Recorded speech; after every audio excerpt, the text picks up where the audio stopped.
ياسين والقرآن وعلى آله وصحابه الفائزين أما بعد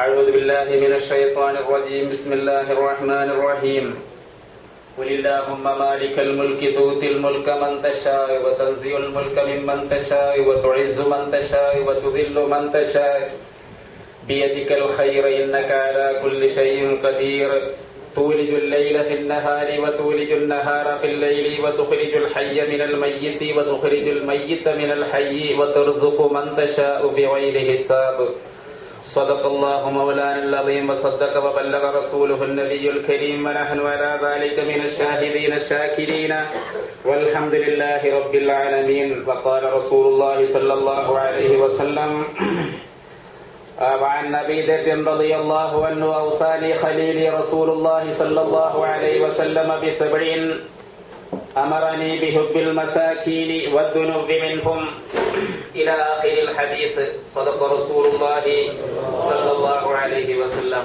പ്രിയപ്പെട്ട സഹോദരന്മാരെ, സുഹൃത്തുക്കളെ, കഴിഞ്ഞ ക്ലാസ്സിന്റെ ഒരു തുടർ ക്ലാസ് ആണ് ഇന്ന് നാം ഉദ്ദേശിക്കുന്നത്. കഴിഞ്ഞ ക്ലാസ്സിൽ നാം ഒരു സുദീർഘമായ ഒരു ഹദീസിനെ സംബന്ധിച്ചായിരുന്നു ചർച്ച ചെയ്തിരുന്നത്.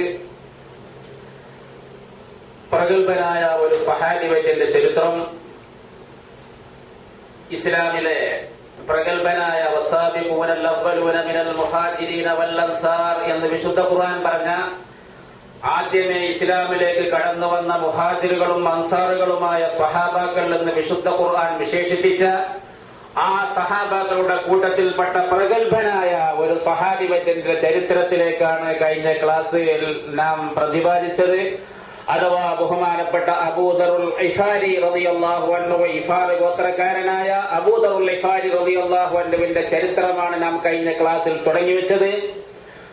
അദ്ദേഹം നമുക്കൊക്കെ മാതൃകയായി സ്വീകരിക്കാവുന്ന ഒരു സ്വഹാബി വര്യനാണ്. വിശുദ്ധ ഖാമിസുൽ ഇസ്ലാം അല്ലെങ്കിൽ റാബിയുൽ ഇസ്ലാം, നാലാമതായി അല്ലെങ്കിൽ അഞ്ചാമതായി ഇസ്ലാമിലേക്ക് കടന്നു വന്ന പ്രഗത്ഭനായ ഒരു സ്വഹാബി വര്യനായിരുന്നു ബഹുമാനപ്പെട്ട അബൂദറുൽ ഗിഫാരി റളിയല്ലാഹു അൻഹു.